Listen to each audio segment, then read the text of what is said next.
Dorian Gray is beautiful, his youthful innocence shines through. Basil Hallward, an artist, is captivated.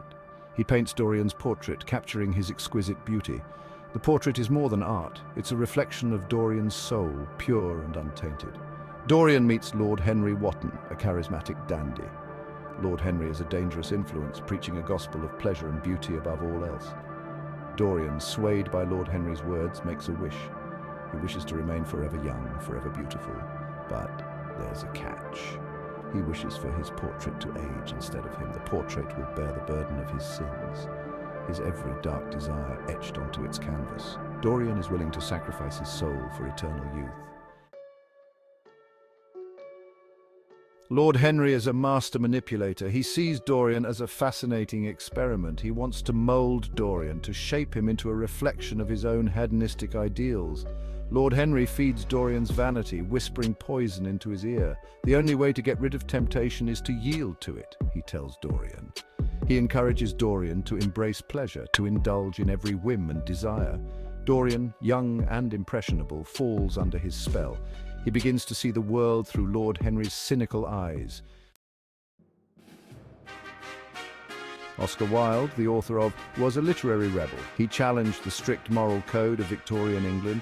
His wit was sharp, his observations cutting. He used his writing to expose hypocrisy, to question societal norms. Published in 1890, shocked Victorian society. It was a world obsessed with appearances. Wilde dared to explore the dark side of beauty, the corrupt heart beneath a flawless facade. Was met with outrage. Critics called it immoral, dangerous, and obscene. Wilde was accused of corrupting the youth. The novel's exploration of hedonism, its homoerotic undertones, and its blatant disregard for Victorian morality were deeply unsettling to the conservative establishment, yet amidst the scandal, the novel found an audience. Some recognized it as a cautionary tale, a stark warning against the dangers of vanity and the pursuit of pleasure at all costs. They saw in Dorian's fate a reflection of their own society's obsession with appearances. Section 5. The slow poison of indulgence. Dorian, emboldened by Lord Henry's philosophy, embarks on a life of debauchery. He indulges in every vice imaginable. He seeks pleasure in the darkest corners of London, his conscience slowly eroding with each transgression. But while Dorian remains outwardly beautiful, his portrait tells a different story. It becomes a grotesque reflection of his soul, twisted and corrupted by his sins. The once radiant face is now a mask of cruelty and depravity. Section 6. Basil's demise and the face of sin. Basil, horrified by the rumors of Dorian's depravity, confronts him. He pleads with Dorian to repent, to turn away from his wicked ways, but Dorian, consumed by his own vanity and self-preservation, refuses to listen. In a fit of rage, he murders Basil, his one true friend. The murder marks a turning point. Dorian is no longer merely a hedonist, he is a cold-blooded killer. The portrait reflects his crime, the face now contorted in a horrifying grimace of guilt and madness. Section 7. Mirrors of the soul.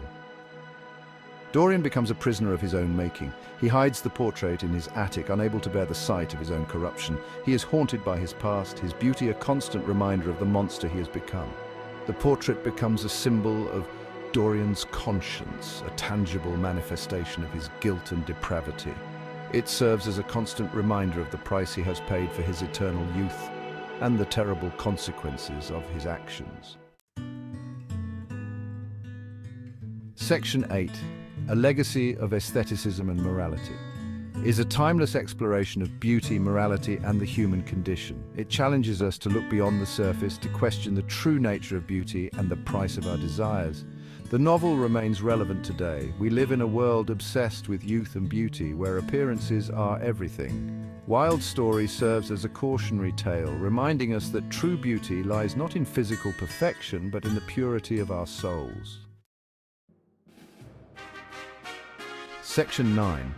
Dorian's story on stage and screen has been adapted numerous times.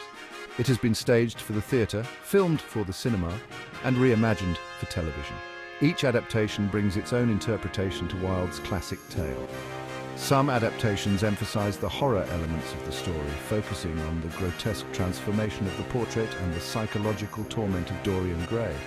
Others explore the social commentary, highlighting the hypocrisy and shallowness of the Victorian era. Section 10. The Wages of Sin, a timeless warning. In a desperate attempt to escape his past, Dorian tries to destroy the portrait. He plunges a knife into the canvas, hoping to silence the accusing face that haunts him, but in doing so, he destroys himself. The portrait reverts to its original beauty, while Dorian's body is found withered and aged, bearing the marks of his sins. Dorian's fate is a powerful reminder that we cannot escape the consequences of our actions. The pursuit of pleasure at the expense of our souls can only lead to ruin. It is a haunting tale of morality and consequence. It reminds us that true beauty is fleeting, and the price of eternal youth may be our very souls.